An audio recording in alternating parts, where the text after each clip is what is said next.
신명기 4장 5절 말씀부터 8절 말씀까지 보도록 하겠습니다.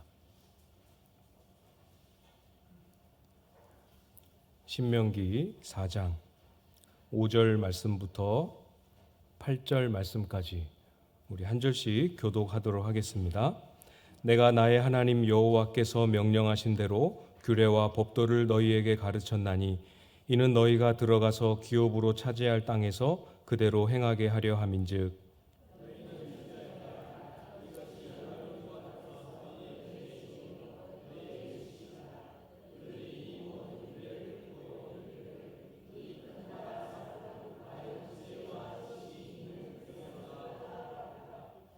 우리 하나님 여호와께서 우리가 그에게 기도할 때마다 우리에게 가까이 하심과 같이 그 신이 가까이함을 얻은 큰 나라가 어디 있느냐? 오늘 내가 너희에게 선포하는 이 율법과 같이 그 규례와 법도가 공의로운 큰 나라가 어디 있느냐? 아멘.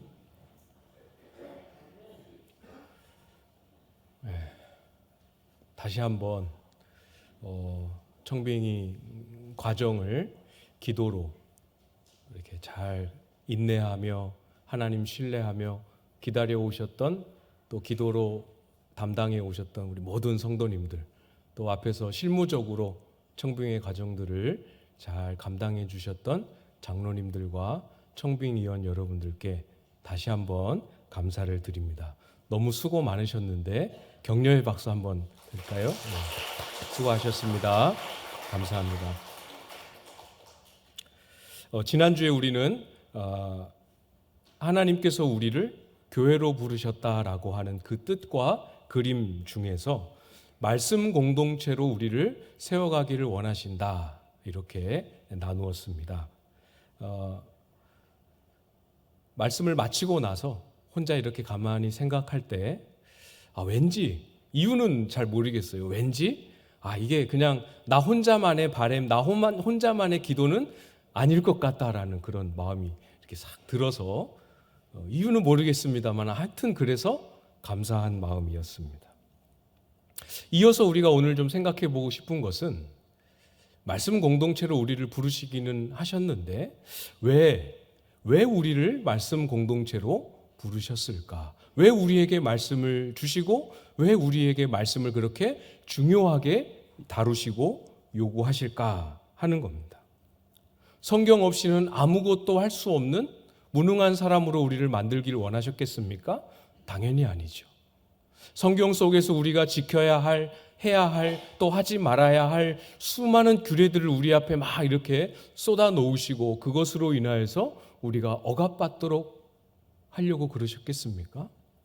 당연히 아니겠죠? 이런 이야기 혹시 들어보신 적 있으신지 모르겠습니다. 교회 가면 좋을 것 같긴 한데, 교회 가면 하지 말라는 거, 하고 싶은데 못하는 것도 너무 많고, 안 하고 싶은데 또 하라고 하는 것도 너무 많아서 얽매이기 싫어요. 그래서 교회 나중에 갈게요 하는 그런 이야기 들어보신 적 혹시 있으신지 모르겠습니다. 전도하다 보면, 교회 가도록 이렇게 초대하다 보면 그렇게 반응하는 사람들을 종종 만나게 돼요. 하나님이 우리에게 주신 이 말씀, 규례, 이것을 주신 의도와 목적을 잘 이해하지 못한 데서 오는 큰 오해죠. 하나님께서 저와 여러분을 교회로 부르시고 저와 여러분에게 말씀을 주시는 이유는 그 말씀을 통하여 하나님의 비전이 우리 속에, 교회 속에 이루어지게 하기 위함입니다. 말씀을 주어서 그것 자체로 뭘 어떻게 하기 위함도 있겠지만, 그런 의미도 없지는 않겠지만, 반드시 말씀을 통하여 하나님이 뜻하시고 원하신 비전을 이루기를 원하시는 거예요. 여기서 말하는 비전은 그냥 우리 교회가 이런 교회가 되고 싶다, 아니면 내가 이런 목표를 이루고 싶다 하는 개인적인 차원에서, 우리 차원에서 만들어지는 그런 비전을 말하는 것이 아니고, 태초부터 하나님께서 교회를 생각하시고 교회를 품으시고 교회를 예정하시고 준비하실 때부터 교회를 향하여 가지고 계셨던 계획과 뜻, 그런 의미에서 교회는 비전 공동체입니다.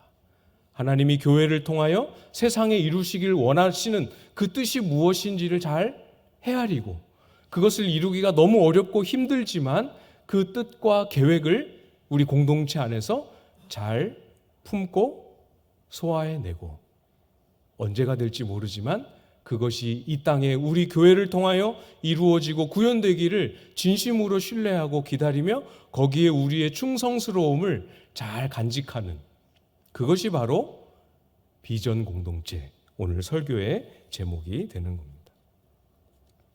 내가 교회를 세우고 교회를 통하여 이런 일을 이루게 하겠다. 여기를 향하여 저와 여러분이 같은 마음으로 우리의 충성스러움을 잘 유지하고 간직할 수 있기를 바라요.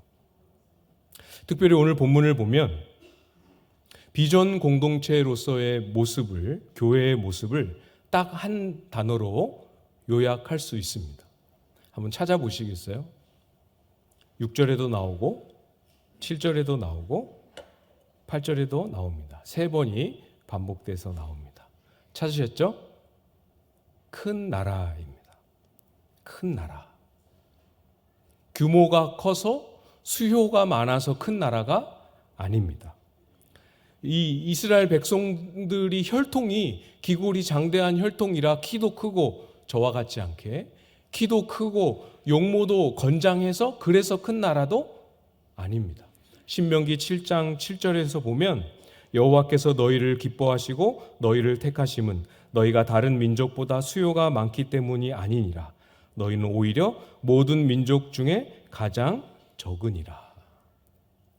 가장 작고 가장 적은 민족을 택하셔서 큰 나라의 비전을 가지고 그 백성을 이끌어 가기를 원하시는 것이 바로 하나님의 비전이고 계획이죠. 그러면 무엇이 크길래 큰 나라이고 큰 나라는 도대체 어떤 모습일까? 그것을 우리가 살펴봐야겠죠.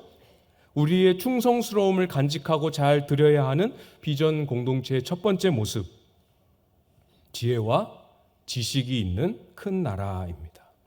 6절 말씀인데요. 6절 말씀 여러분이 한번 읽어주시겠습니까? 6절 시작.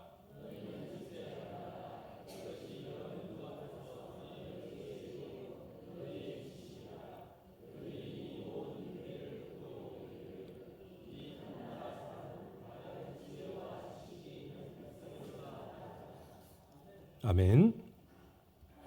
지혜와 지식이 있는 큰 나라. 우리가 알고 있는 일반적인 의미에서 이 지혜와 지식을 이해하면 본문이 말하고 싶어 하는 것을 좀 놓칠 수 있을 것 같아요.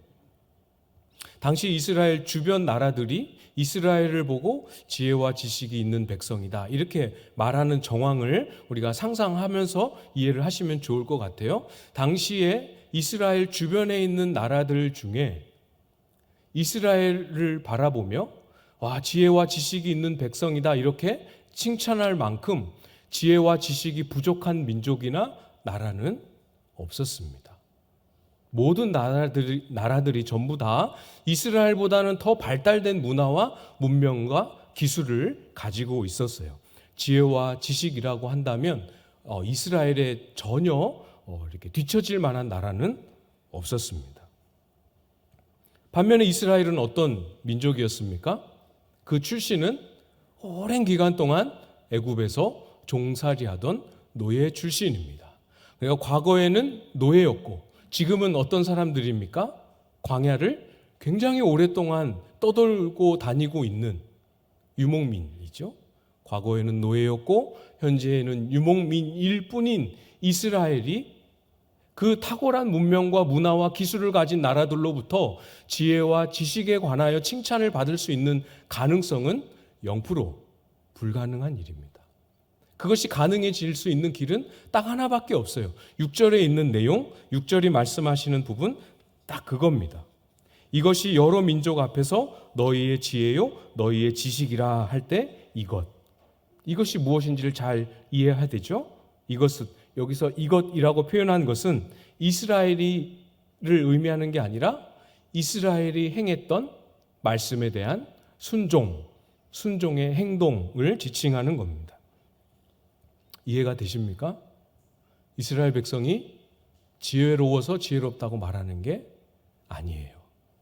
지식이 많아서, 이스라엘이 지식이 많아서 지식이 있다라고 고백하는 게 아닙니다. 지혜도 부족하고 지식도 부족하지만 모든 지혜와 지식의 최고이신 하나님의 지혜가 담겨 있는 그 말씀을 순종한 그것 때문에, 순종한 그 가운데 맺혀지는 하나님의 지혜와 지식의 열매 때문에 이스라엘 백성들을 향하여 지혜와 지식이 있는 백성이다, 이렇게 고백을 하게 되는 거죠. 지혜와 지식은 순종의 열매입니다.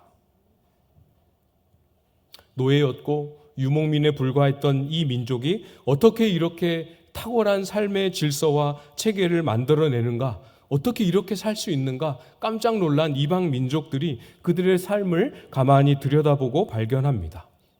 그들의 삶에서 만들어내고 있는 질서와 삶의 모습들과 규율들이 가만히 들여다보니까 얘들이 똑똑해서 그런 게 아니라 얘들이 순종해야 된다라고 붙들고 있는 그 율법 때문인 것을 알게 되는 거죠. 그래서 6절 하반절 말씀에 그들이 이 모든 규례를 듣고 이르기를 이 큰 나라 사람은 과연 지혜와 지식이 있는 백성이로다 하리라. 잘 보십시오. 훨씬 더 발달된 기술과 문화와 문명을 가진 나라들이 노예였고 유목민인 이스라엘을 바라보며 지혜롭다, 지식이 있다라고 놀랄 수 있는 비결, 이스라엘 자체에는 그 이유와 근거가 하나도 없습니다. 이스라엘이 순종했던 그 말씀 속에 담긴 하나님의 지혜, 이것이 순종하는 백성들에게 열매로 맺힐 때 그때에야 이루어지게 되는 거죠. 지혜는 하나님의 지혜입니다. 이걸 우리가 잘 이해해야 합니다. 그런 말을 적지 않게 듣게 되는 것 같아요. 교회가 자꾸 문화가 세상에 뒤처진다, 세상 문화를 못 따라간다, 이런 이야기를 많이 듣게 되는 것 같습니다. 인문학이 중요하다 그러면서 교회에서도 인문학에 대한 관심이 많아지는 것도 많이 보게 됩니다. 그런데 우리가 세상의 문화를, 앞선 문화를 만드는 방식으로 세상을 섬기는 것, 그것은 교회가 할 수 있는 역할이 아닙니다. 인문학을 선도하는 방식으로 교회가 세상을 섬기는 그 길도 우리가 가야 할 길은 아니에요. 인터넷 기술이 발달되고 또 컴퓨터 기술이 발달되면서 세상의 방식이, 삶의 문화가 바뀌고 있다. 그래서 교회 안에도 그런 강의와 세미나가 얼마나 많은지 모릅니다.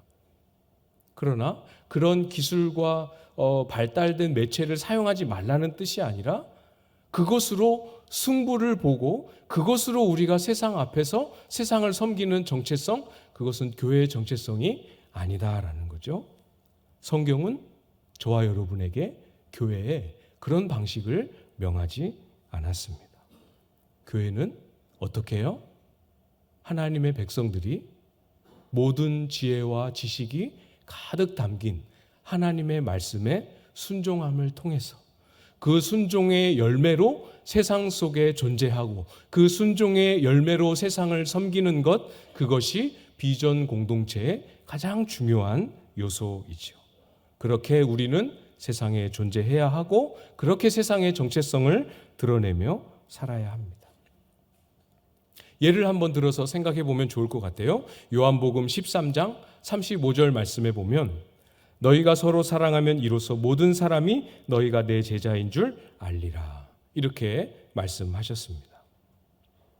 우리는 너무 의미가 예수님의 제자 그러면 우리끼리 통용되는 특별한 의미로 잘 고정되어 있기 때문에 이 말씀이 전혀 물음표가 생기거나 이렇게 저렇게 고민의 여지가 생기거나 하지 않습니다.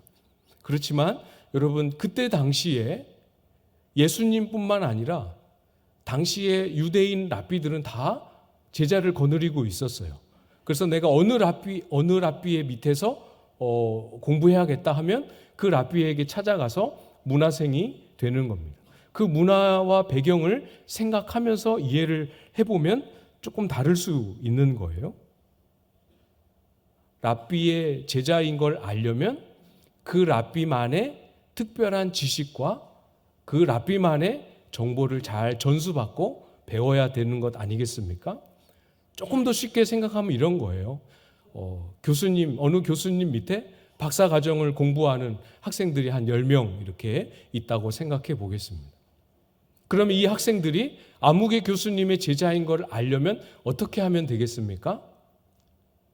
공부를 열심히 해서 논문을 잘 써서 아무개 교수님이 지도하는 그 지도의 논문으로 잘 통과를 받고 학위를 받으면 내 제자인 것이 입증되는 그런 거 아니겠습니까?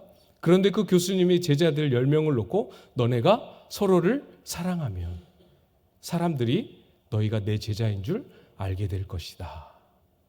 굉장히 잘 모르는 사람이 보면 굉장히 의아하고 제자인 걸 아는데 왜 서로를 사랑하라고 말하는가 의아해할 만한 말씀이다라는 거예요.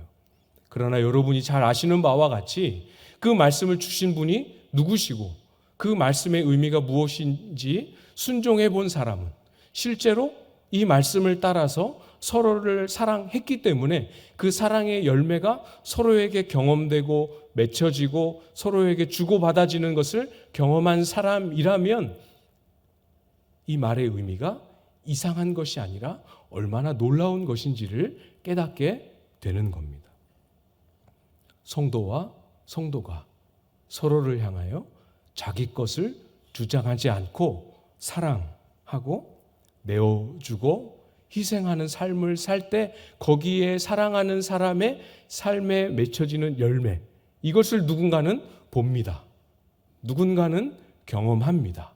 그래서 딱 뭐라 설명하기는 어렵지만 이상하게 여기는 따뜻하고, 뭐라 설명하기는 어렵지만 여기에 있는 사람들은 이상하게 인간다운 맛을 느끼며 보여주며 사는 사람들인 것 같아.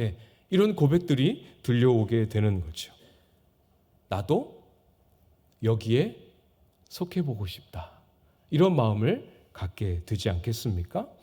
설명은 못해도 무언가가 있구나 하는 것을 감지하게 되는 거죠.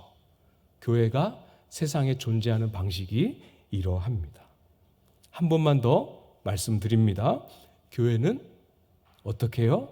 성도들이 말씀에 순종한 삶에 맺히는 열매로 세상을 섬기고 그 열매로 세상 가운데 존재하는 것이 성경이 가르쳐주는 교회의 방식입니다.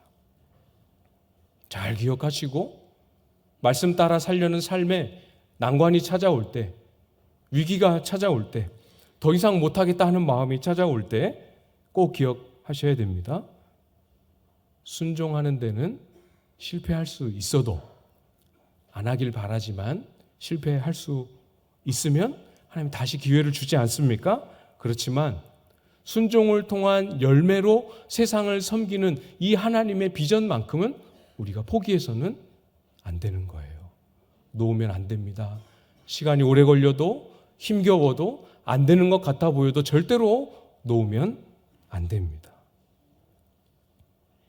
우리가 충성스러움을 간직해야 할 두 번째 비전 공동체의 모습, 하나님이 가까이 함을 얻은 큰 나라입니다. 표현이 조금 이렇게 자연스럽지 않죠? 우리가 하나님을 가까이 하는 그런 의미보다 하나님이 그 백성에게 가까이 해주시는 은혜를 얻은 그런 의미에서 큰 나라예요. 7절 말씀입니다. 7절 말씀 같이 읽어보겠습니다. 시작. 우리 하나님 여호와께서 우리가 그에게 기도할 때마다 우리에게 가까이 하심과 같이 그 신이 가까이 함을 얻은 큰 나라가 어디 있느냐. 여기서 기도할 때마다 이렇게 번역된 단어는 이렇게 의미상 의역이고요. 원래 단어는 외치다라는 뜻입니다. 그러니까 외칠 때마다 이렇게 이해를 하시면 되겠죠. 외치는 것이 말 그대로 기도를 위해서 간절함 때문에 부르짖는 외침일 수도 있겠지만 우리의 애통의 외침일 수도 있겠고 슬픔의 외침, 기쁨의 외침일 수도 있겠고 감사의 외침일 수도 있지 않겠습니까? 그래서 사실 이 맥락은 우리의 삶의 어떤 순간에도 모든 순간에 하나님이 늘 가까이 하시는, 그렇게 가까이 함을 얻은 나라는 이스라엘 백성 너희밖에 없다라는 것을 말씀하고 있는 거예요. 이것이 두 번째 비전이라는 겁니다.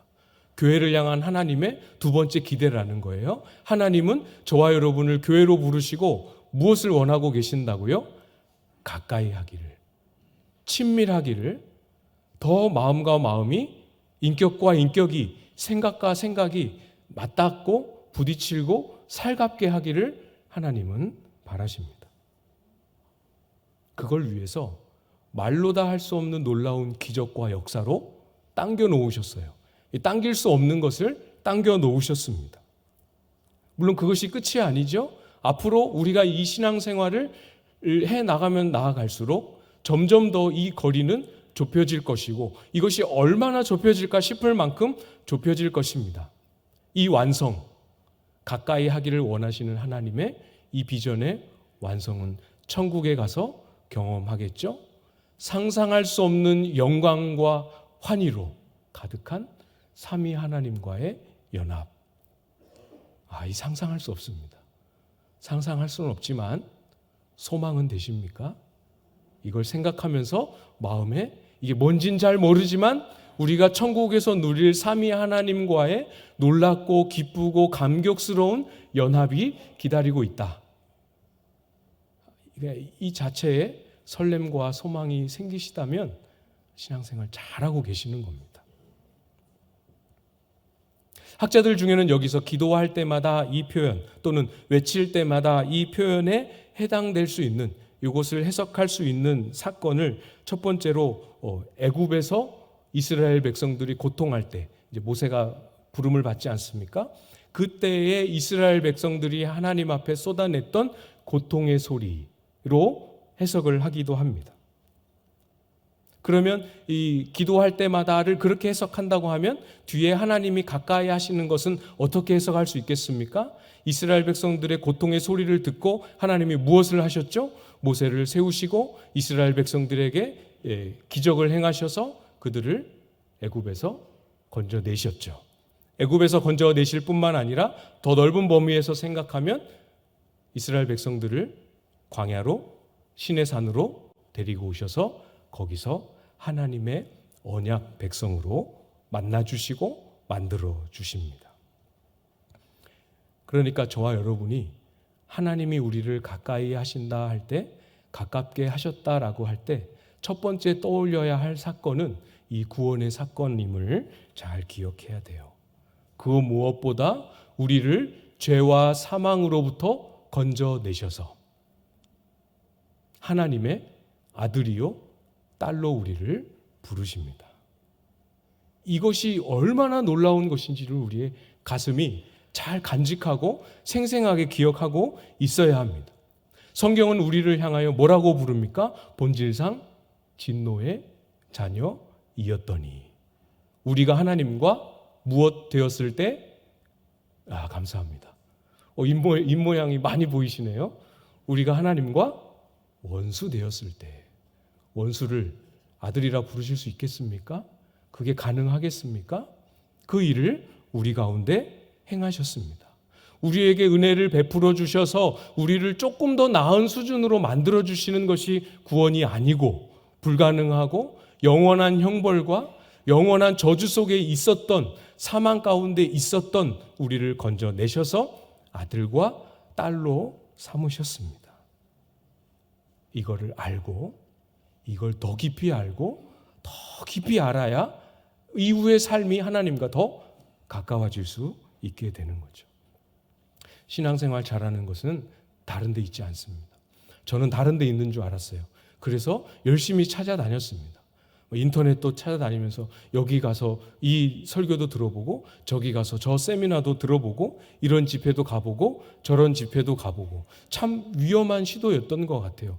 잘 지켜주셔서 얼마나 감사한지 모르지만 우리의 신앙생활을 잘하기 위해서 뭔가 새로운 걸 또 배워야 한다.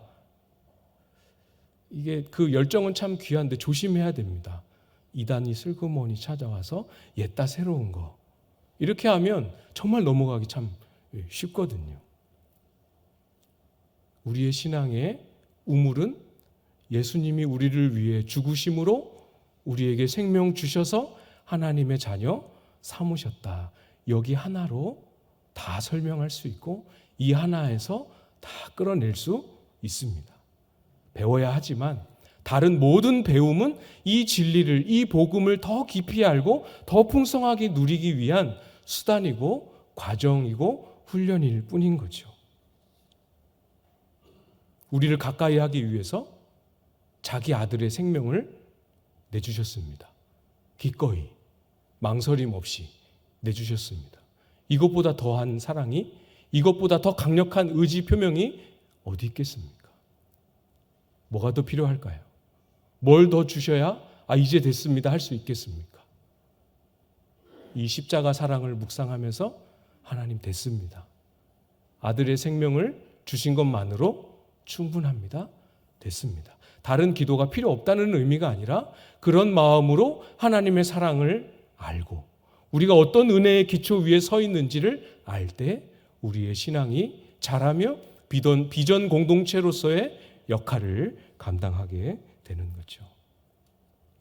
우리의 충성스러움을 드려야 할 비전 공동체의 세 번째 모습입니다. 8절 말씀이겠죠? 여러분이 한번 읽어주시겠습니다. 8절 시작.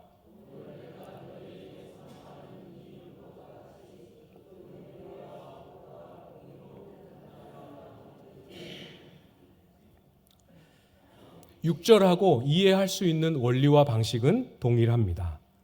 똑같습니다. 이스라엘 백성들이 기질과 성향상 남달리 공의로운 이 체질을 가지고 있어서 공의롭다 그렇게 말하는 게 아니라는 거죠. 이제 더 설명 안 드려도 되겠죠? 그들이 순종해야 되는 그들에게 주어진 규례가 그 규례 자체가 그 규례를 제정하신 하나님이 놀랍도록 공의로운 분이심을 말씀하고 있는 겁니다. 여러분 당시에 이스라엘만 규례가 있는 게 아니고 다른 나라들도 다 법이 있지 않겠습니까? 그 법을 왕이 만듭니다. 왕이 그 법을 만들 때 무엇을 목적으로 그 법을 만들겠습니까?